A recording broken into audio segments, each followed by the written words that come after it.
Okay. Welcome to the Folk School on Willow Creek, featuring University Distinguished Professor Tom Easern, singing and telling stories from the salon on Willow Creek. I need a bed for the night, boys, and my horses need hay. I've been riding that road line on the hot dish highway.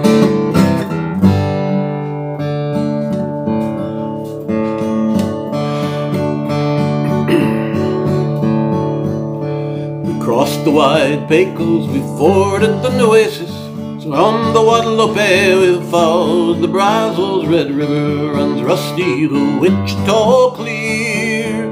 Down by the Brazos I courted my dear.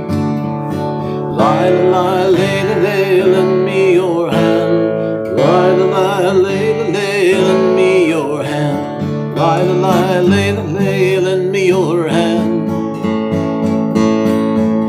There's many a river that waters the land. Now the fair Angelina runs glossy and gliding. The crooked Colorado runs weeding and winding. The fair San Antonio courses the plain. But I never will walk by the Brazos again. Lie, pull the boat on. Lie, pull the boat on. Lie, pull the boat on. My Brazos River sweetheart has left me and gone. She hugged me, she kissed me, she called me her dandy. The Trinity is muddy, the Brazos quicksandy. She hugged me, she kissed me, she called me her own. But down by the Brazos she left me alone. Lie, lend me your hand. Lie, lend me your hand. Lie, lend me your hand. The Trinity is muddy, the Brazos quicksand. Now the girls of Little River, they're plump and they're pretty. The Sabine and the Sulphur have many a beauty. On the banks of the Natchez are girls by the score. But I never will walk by the Brazos no more. Lie, pull the boat on. Lie, pull the boat on. Lie, pull the boat on. My Brazos River sweetheart has left me and gone. Lie, lend me your hand. Lie, lend me your hand. Lie, lend me your hand. There's many a river that waters the land.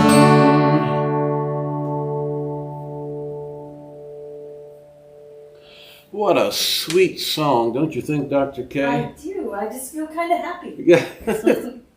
You know, Tracy Barrett says it's her favorite song in the world. That's a friend and colleague of ours who hails proudly from the state of Texas, and she can even sing a couple verses of it. I bet she can. Now, if she's not tuned in tonight, we're going to have to direct her attention to it. She'll find out a little bit about the song here in just a moment.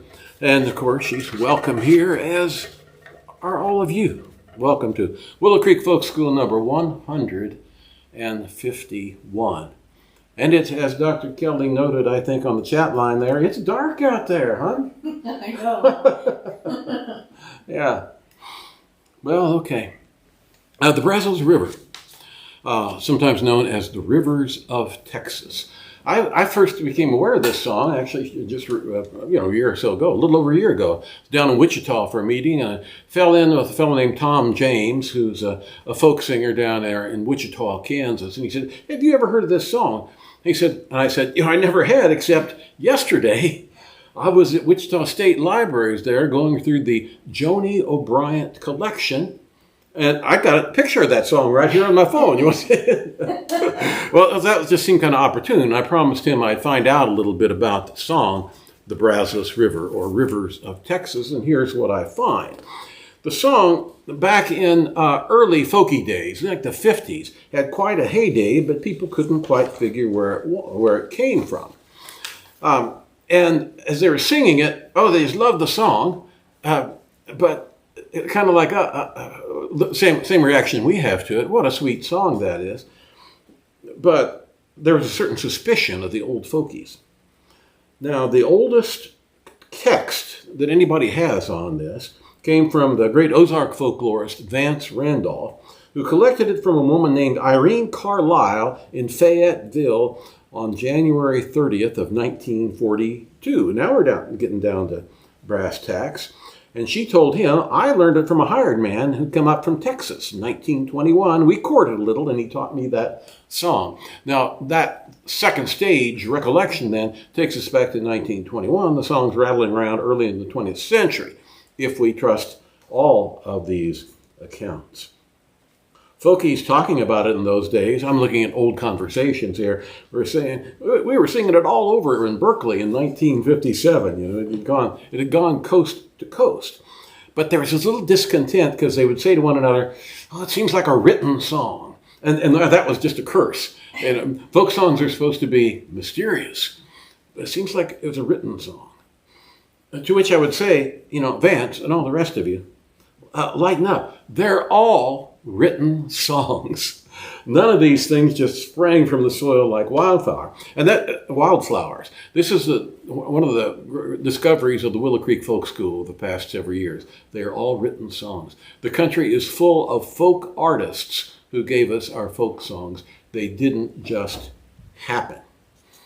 Vance Randolph, incidentally, then donated his recording of 1942 recording of the Brazos River, or Rivers of Texas, to the Library of Congress. Library of Congress, I can tell you, still has the catalog card with the citation to it on it, but the recording from 1942 has gone missing. Ooh. Oh, well. Wait, you didn't have anything to do with that. That would not be possible, but I could have had anything to do with that. Well, at any rate, that's the Brazos River. And you see, it kind of raises a subject for tonight, which is why are we blessed with these folk songs? How did they come to be? Dr. Kelly and I, in our really wonky moments as historians, would say, we're doing the epistemology of folk song tonight. That is, which sounds like a painful surgery, doesn't it? But where folk songs came from, how they came to be. And so there were balladeers. The heyday of the balladeers on the Great Plains is like from the 1880s through about the time of World War I or 1920 or so. And all these songs we're finding original texts from, that's when they date from. Those were the golden years for ballads on the Great Plains. Now, there are others come about subsequently too, but that's the golden age. And so there's folk artists that are generating these in their local communities, and they're picked up by newspapers, and they go moved by word of mouth, and then they become a public possession. But what makes it a folk song? It doesn't have to be anonymous. It doesn't have to be mysterious. Just because we know who wrote it doesn't mean it's a folk song. When people take it into their hearts, and then it comes back out of their mouths, it's a folk song. There we are. That's very close to Louise Pound's definition of a folk song, too. The great Nebraska folklorist. And then there's a generation after that, when you had people like Vance Randolph going around collecting in the mid-20th century, and they're trying to capture this stuff, which they figure is dying out there. We got to scoop it up here, and save it. And Joanie O'Bryant is a sort of a part of that. Now, that's where the text I just sang was the collection by Joanie O'Bryant in 1960 in Pittsburgh, Kansas. Who the heck's Joanie O'Bryant? Well, we're celebrating her birthday. She was born on the 25th of September of 1923. A really splendid folklorist, Joan Patricia Bryant, who was memorialized on her passing in an automobile accident in 1964 by another splendid folklorist, Bill Cook. Joan Patricia O'Bryant was born in Wichita, Kansas, September 25th, 1923, and was killed August 14th, 1964, in an automobile accident near Ouray, Colorado. Let me read you what he writes, what Bill Cook, and I never knew Joanie O'Bryant. Probably Dr. Kelly wouldn't want me to have anyway, because this is her picture, you see. But I knew Bill Cook well. Miss O'Bryant was a superb singer of folk songs, collector, and teacher of folklore, often taking her classes into the field to collect or to any folk festival within a reasonable driving distance. Her private collecting projects took her into many states, but she preferred the regions of the Ozarks and the Eastern Rockies. She was working out of Wichita, however. While in the Ozarks, she met and became a great friend of Vance Randolph, who collected the oldest text of this song. In 1961, she was elected president of the Kansas Folklore Society. Now, I'd have to check my Vita, but I may have been president of the Kansas Folklore Society about 20 years after that. I'm not sure I was president, though. I may be imagining that. I might have just been bossy. That year, also, 1961, she contributed a chapter, Folk Songs and Ballads, for the book Kansas Folklore, a real standard work. During the Kansas Centennial year of 1961, Joanie, as everyone called her, was repeatedly called on to sing. She found happiness in dressing up for the period and capturing, for both young and old, the fading details of the period by singing folk songs such as Quantrell and the Lane County Bachelor. Miss O'Bryant performed repeatedly on radio and TV, but unique in folklore studies and teaching was her televised folklore course, begun in 1958. Given for college credit over station KARD of Wichita. How about that? 1958. Miss O'Bryant, and here's where you can tell Bill is just fawning over here. Miss O'Bryant was an enthusiastic outdoor woman by nature and preference, and loved to hunt and fish, especially in the Rockies. She could ride like a seasoned cavalryman and was equally at home by the campfire, sharing bacon and coffee with a pack trip guide, or in a penthouse sharing niceties with the sophisticated. Capable shooting with a .45 cap and ball pistol gained her a reputation as a man's woman. A dog lover too, Willie, a dog lover too. She spent many happy hours in the field with her beagles, Sam and Molly. I think we would have gotten along already. We like her, don't we? Yeah. Would have liked to have known Joanie O'Bryant. And so, it's through Vance Randolph and Joanie O'Bryant, then, these texts come down to us. That's the rite of passage.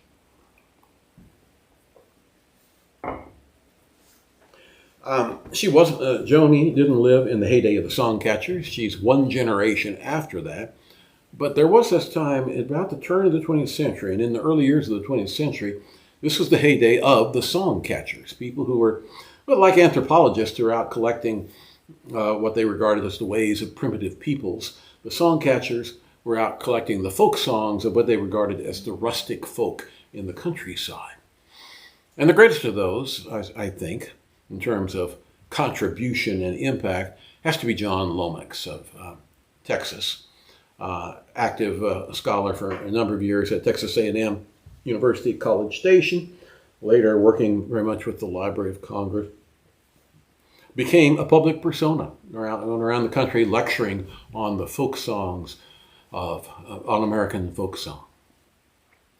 I don't know that he ever lectured here at Fargo or Grand Forks, but he lectured in Lawrence, Kansas. I know he liked to lecture in the Western universities and try to get the students to give him songs back, so he'd have something to take away from it. Now, we're celebrating John Lomax's birthday too this week. Born the 23rd of September, 1867. And in tribute to that, we're going to sing the song that he most enjoyed singing in public, in his public engagements, the Buffalo Skinners, or as I usually call it, the Range of the Buffalo. This is a ballad of the Buffalo Range of West Texas in the 1870s. However, it was in 1991 that I was going through some totally unrelated manuscript collections at the Turnbull Library in Wellington, New Zealand, and I opened up the diary, or the ship log, of a mate on a vessel called the Buffalo. there are some stanzas written in there. I looked at those. Wait a minute, I know that song. Sort of. Well, what happened was Cheeseman was the mate on a vessel that dropped off the first party of settlers in South Australia, a part of Australia that Dr. Kelly and I just love, and we will get back to. I promise you, we'll get back to the Barossa in South Australia. Dr. K.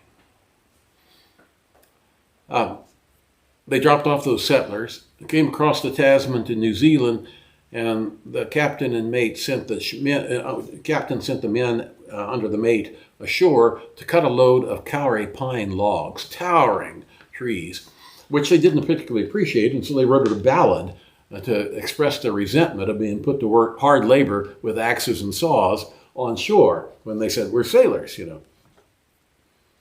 And I saw that, this is the progenitor of the I have no idea how that sailor song, which circulated evidently among seafaring men, how that sailor song then got to the Buffalo Range of West Texas.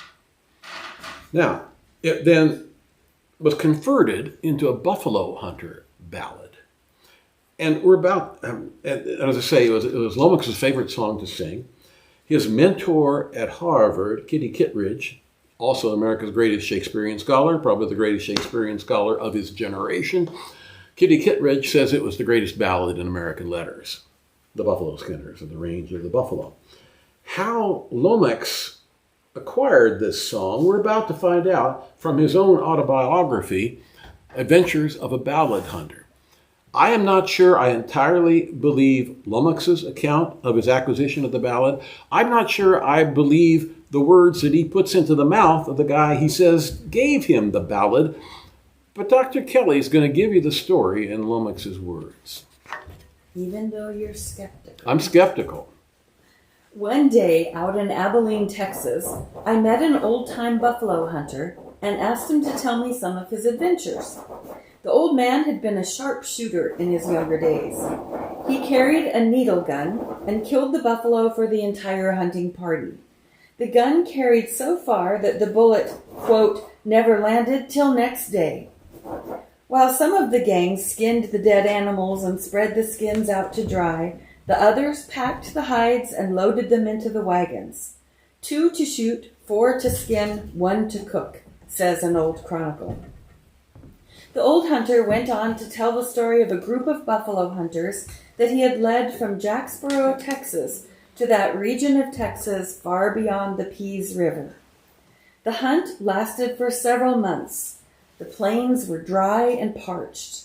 The party drank alkali water, salty as hellfire, so thick it had to be chewed.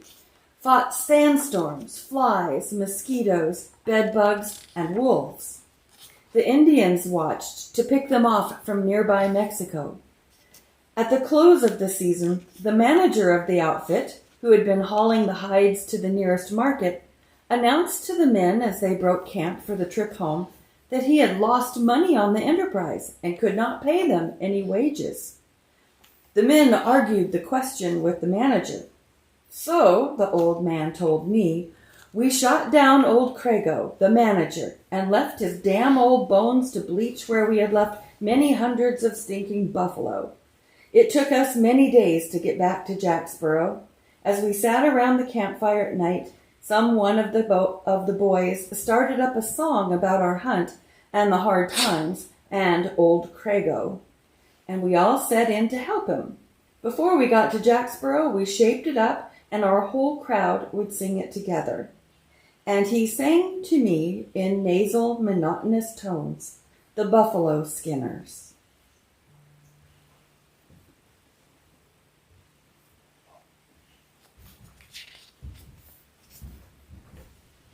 Which I will sing from John and Alan Lomax' American Ballads and Folk Songs. It happened in Jacksboro in the spring of '73. A man by the name of Grego came stepping up to me, saying, "How do you do, young fellow? And would you like to go and spend one summer pleasantly on the range of the buffalo?" Oh, it's me being out of employment, this to Kriego I did say. Just going out on the buffalo range depends upon the pay. But if you will pay good wages and transportation too, I think, sir, I will go with you to the range of the buffalo. Yes, I will pay good wages, good transportation too, provided you will go with me and stay the summer through. But if you should go homesick, come home to Jacksboro, I won't pay transportation from the range of the buffalo.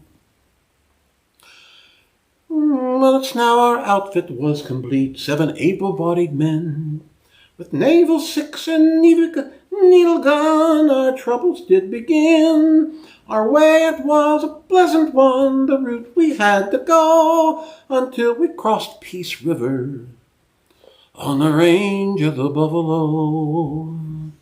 But now we crossed Peace River, our troubles have begun.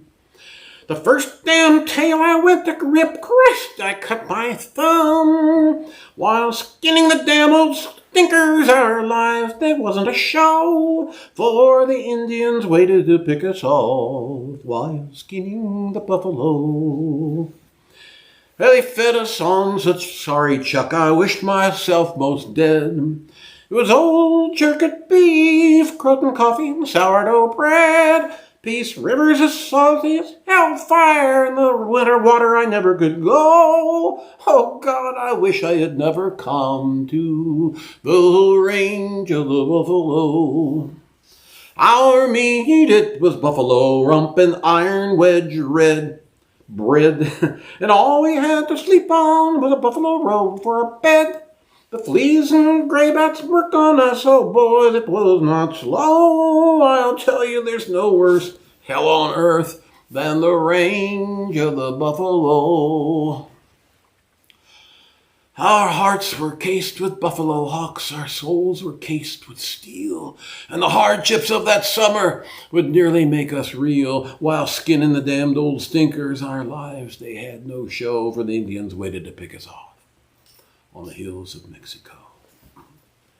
Well, the season being near over, old Kriego, he did say, the crowd had been extravagant, I was in debt to him that day. We coaxed him and we begged him, and still it was no go. We left his damned old bones to bleach on the range of the buffalo. Oh, it's now we've crossed Peace River, and homeward be our bound. No more in that hellfire country shall we be found. Go home to our wives and sweethearts, tell others not to go, for God's forsaken the buffalo range and the damned old buffalo.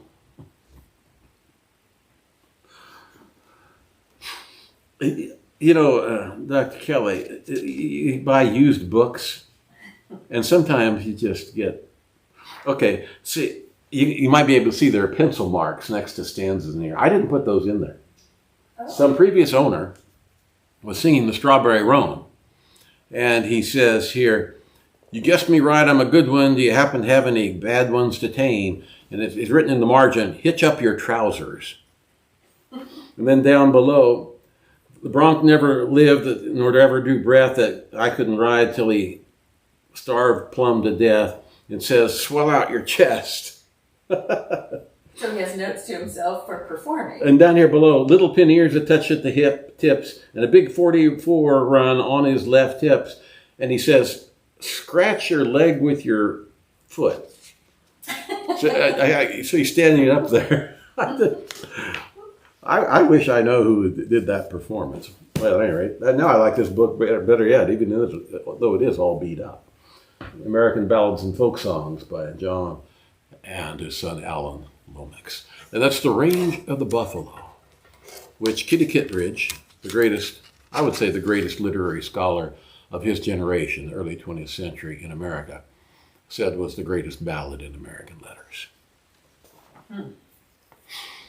And we have it by virtue of John Lomax Oh, see, I just don't trust that account at all.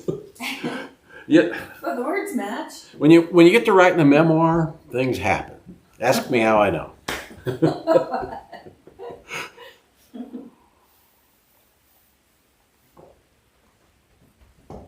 Oh, what else are we supposed to be doing here tonight? Oh, we should hear some news from NDSU Press, huh?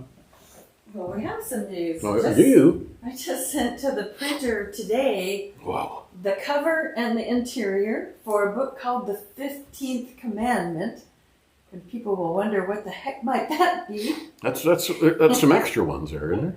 It's a young adult. There used to be 3 tablets. It's a young adult novel about some boys who are growing up in a very constricted Dutch Calvinist religion.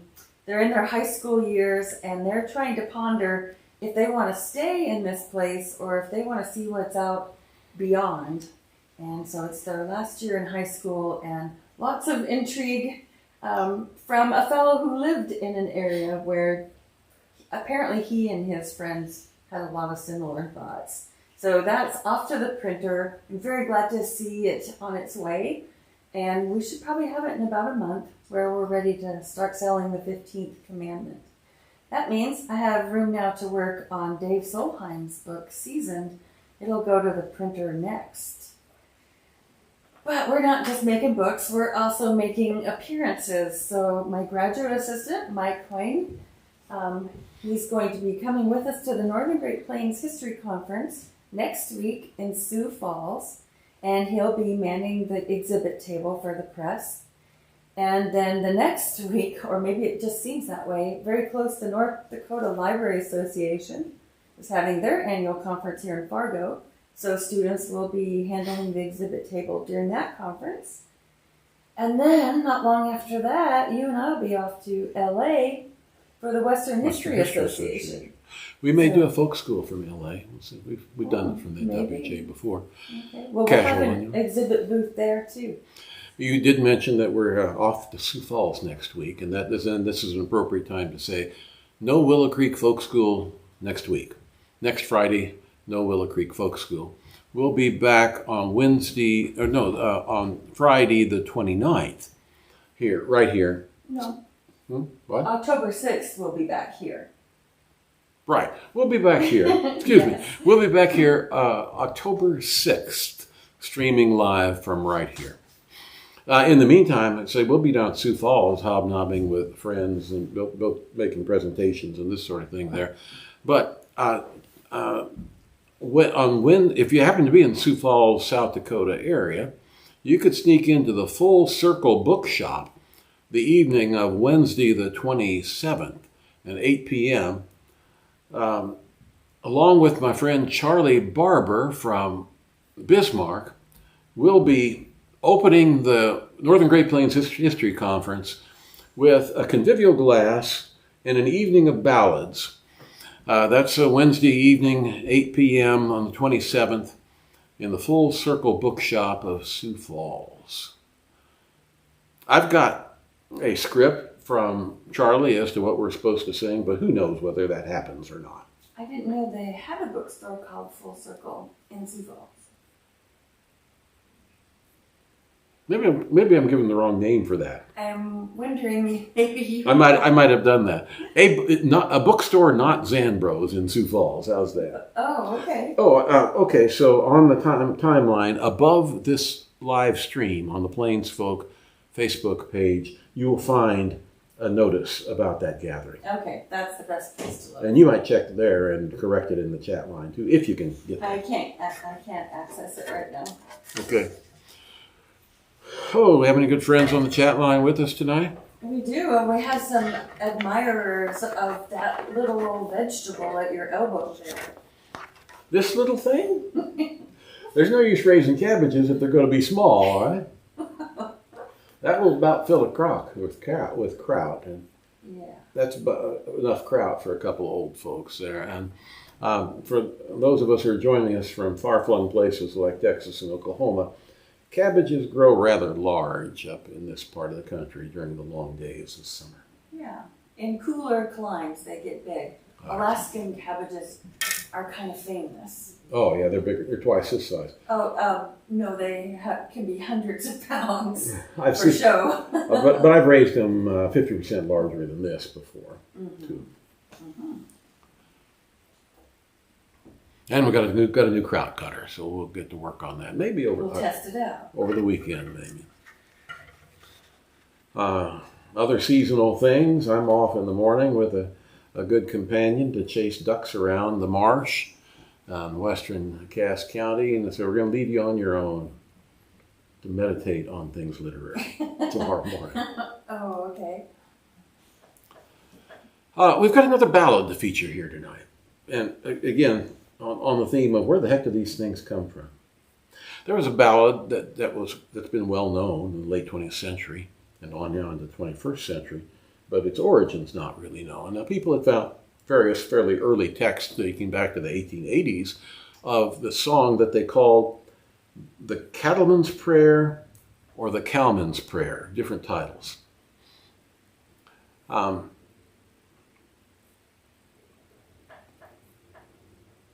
And it appeared that they got fairly so close to the ultimate sources of the song.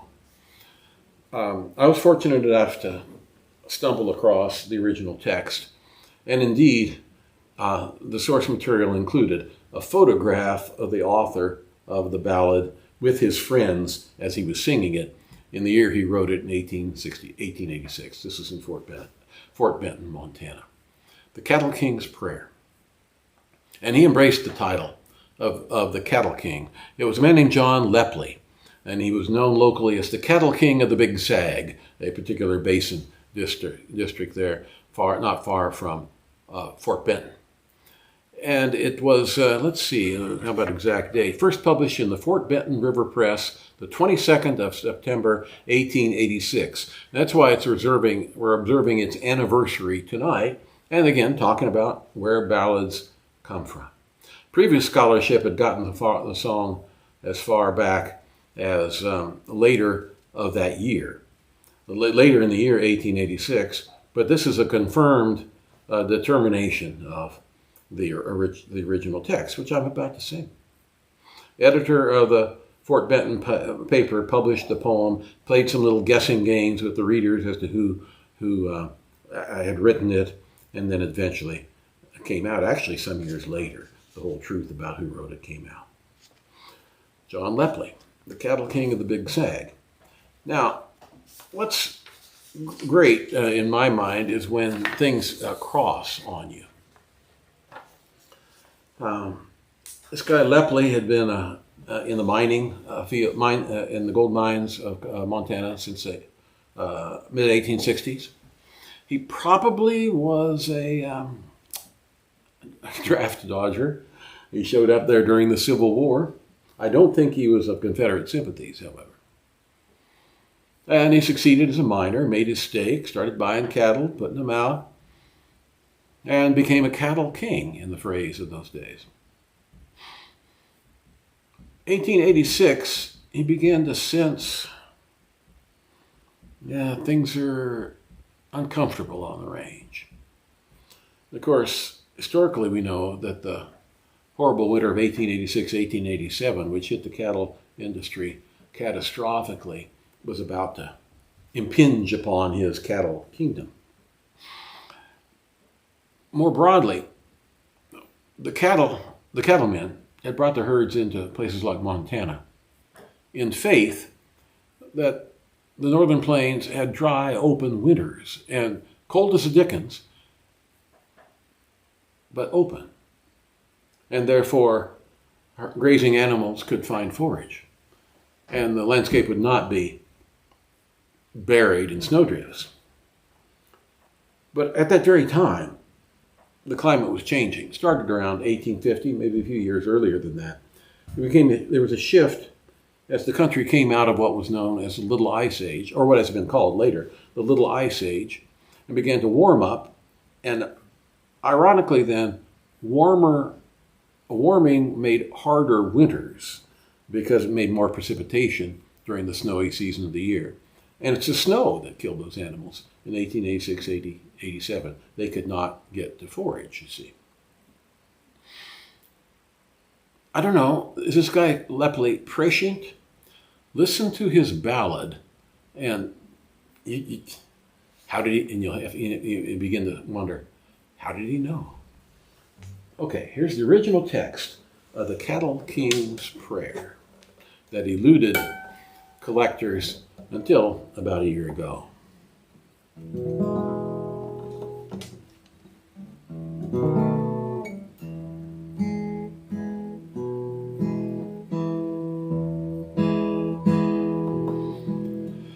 Now, oh Lord, lend me thine ear, the prayer of the cattle king to hear.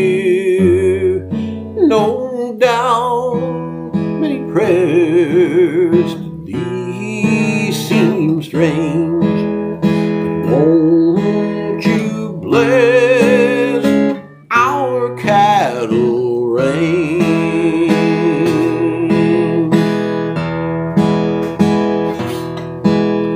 Bless the roundup year by year, and don't forget the growing steer. Water the land with brooks and rills, on my cattle that roll on 1,000 hills.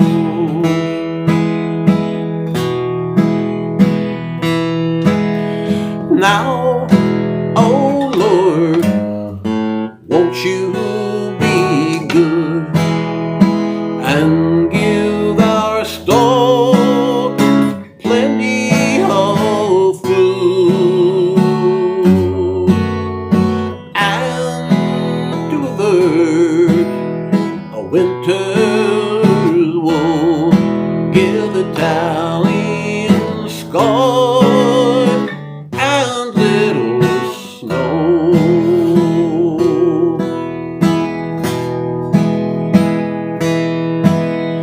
Prairie fires, won't you please stop? Let thunder roll and the water drop. It's frightening me to see the smoke. Unless it stops, I'll go broke.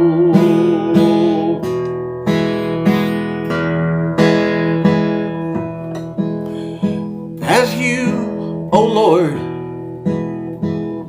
my herds behold, which represent a sack of gold, I think that a list 6 pence a pound should be the price of beef the year round.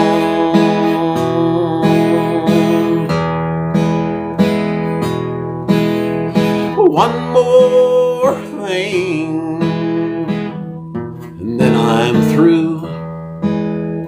Instead of one calf, give my cows 2. I may pray different than other men, still I've had my say, so now amen.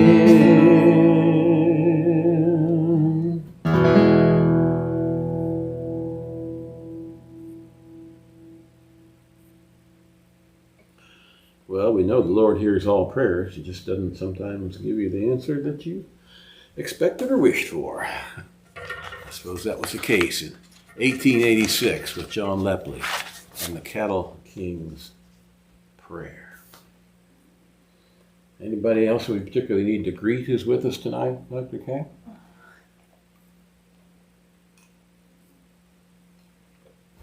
Are you lost? Lots of people. I was trying. I'm not refreshing here on the computer, so I haven't seen anything that appeared after 25 minutes ago. Oh. So maybe there are. Oh, anybody who's asked a question or something there, we'll get to you after we shut down here. Yeah. We've got one more ballad. And we're maybe spoofing it a little bit here, talking about the provenance and where ballads come from, and becoming conscious of that, and learning the process by which ballads have been passed down. Last Sunday, Dr. Kelly and I took in our first fall supper of the season. And again, if you scroll up on the timeline, you'll see I've reposted the little calendar where you can look up and see who's up serving the fall supper this weekend up here in North Dakota. Hey, look for yourself wherever you are.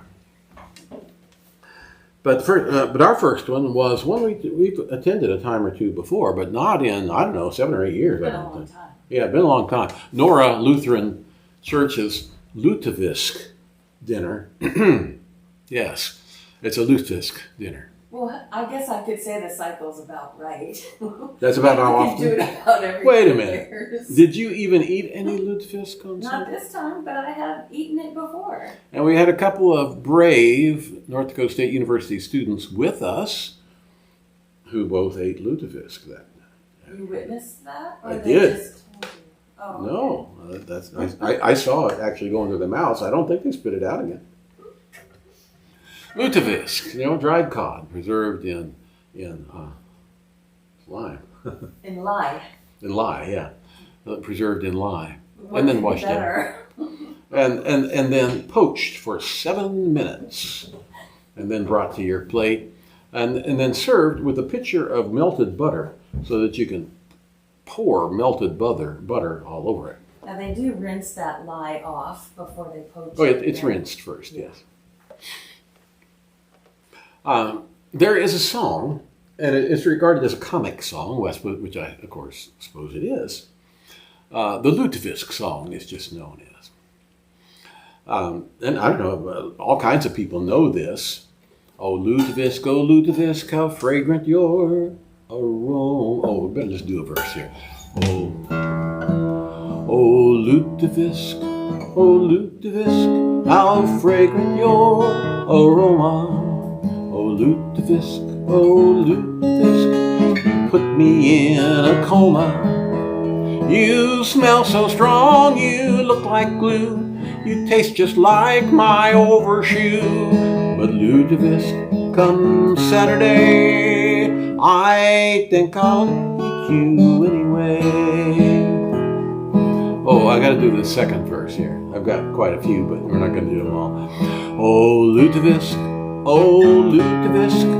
I put you in the doorway. I wanted you to ripen up just like they do in Norway. A dog came by and sprinkled you. I hit him with my overshoe. Oh, Lutefisk, now I suppose I'll eat you while I hold my nose. Now, what strikes me about that is, okay, this song, nobody's really thought of this song as folklore, but the stanzas plug in stuff that comes out of oral tradition of Norwegian jokes and that sort of stuff. Okay, piling the lutefisk by the doorway outside. Burdick, Kansas. The Burdick Locker was my favorite butcher store there for many years, and Gary Hagberger ran the place. I was asking, I noticed he was selling some lutefisk. He says, and he volunteered to me. He says, "Yeah, I don't sit out there by the doorway anymore because of the dogs, and people didn't want to eat that yellow lutefisk." And so that is a trope that you find up and down the prairies, stacking the lutefisk outside, and the dogs find it. Yeah. But they don't eat it. They don't eat it, but they to make use of it. Now, oddly enough, people actually claim to have written the Lutefisk song. And what do we got here? Oh, yeah. Oh, okay. There was a barbershop quartet in the early 1960s. Here I see him first beginning to appear in 1960 and singing around the region in the early 1960s. They called themselves the Mellowdons, from Cannon Falls, Minnesota. And they said, and they would sing the Lutefisk song, which they presented as an original composition. In other words, they were taking credit for having authored the Lutefisk song. Well, a fellow writing for the Chicago Tribune, on the other hand, said that people in Seattle, Washington, credit a fellow there named Eldo Knickerberg, the singing motorman, for having written the Lutefisk song. But Eldo said, then told the Tribune that no, he didn't write it, he just liked to sing it. Specifically, a member of the Mellowdons quartet named Melvin Johnson passed away in 1997, and his obituary writers and family members said that he was the original author of the Lutefisk song, sung to the tune of O Tannenbaum. A family member said, the Lutefisk song was the group's calling card and the quintessential Norwegian Minnesota tune. Uh-oh. In Sioux Falls, South Dakota, lived a fellow who had grown up in southeastern South Dakota named Red Stangelin. For many years, he was quite a figure in local radio. I think I've got an obituary on him here, too. Actually, here's a feature article about him. He published a number of Norwegian joke books during his radio career. His only hardcover book was called Red Stangelin's Norwegian Home Companion, which went to, he said, 6 printings. Red Stangelin was credited in South Dakota, and he began to take credit for it with writing the Lutefisk song. And he is commonly considered to be the author of the Lutefisk song. The text I was just singing from a little while ago was the Red Stangelin text. Well, that's all settled. Until this morning. What? When I began to look a little more closely into the record, into the online archive, and discovered an item in the Madison, Wisconsin Capital Times. 10th of December, 1924. The headline says, to the tune of Tannenbaum. And this is 1924, more than a generation before, what was that barbershop group? Something The Mellowtones. O Lutefisk, du bist my heart's desire. But Lutefisk, Lutefisk, sie schmeckt like hell in fire. Wenn kommt Yuletide mit Fest und Song, I smell your breath for miles long. But Lutefisk, oh Lutefisk, du bist my heart's desire. And this is credited to one Nels, N-E-L-S, Nels, an East Side grocer, the paper says, in Madison, Wisconsin. Now, it's mixing up German, Pidgin German, with Norwegian stuff. But there we have, in 1924, the original Lutefisk, O Lutefisk, to the tune of O Tannenbaum.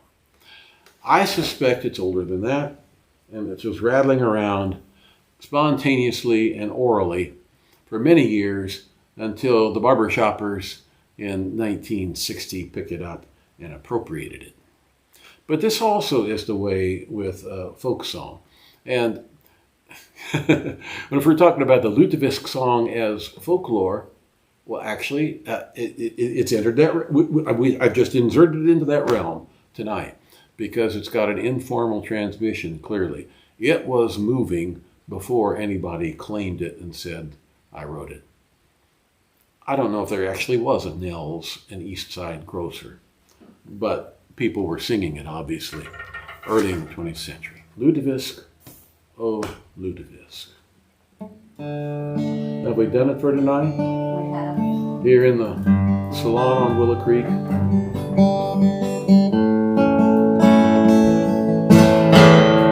Where the deer and the antelope play, where seldom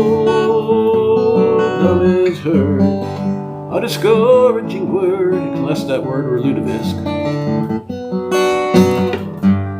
And skies are not cloudy, but they will be tomorrow morning on the Duck Marsh.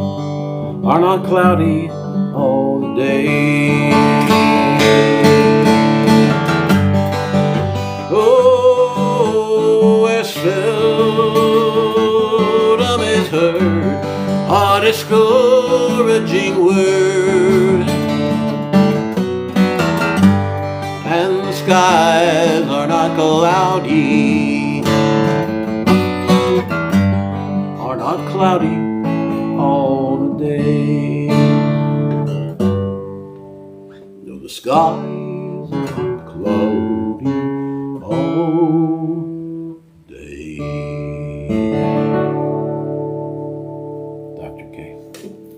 We now conclude today's edition of the Folk School on Willow Creek. We invite you to join us again October 6th, Friday, at 8 p.m. Central Time for more songs and stories.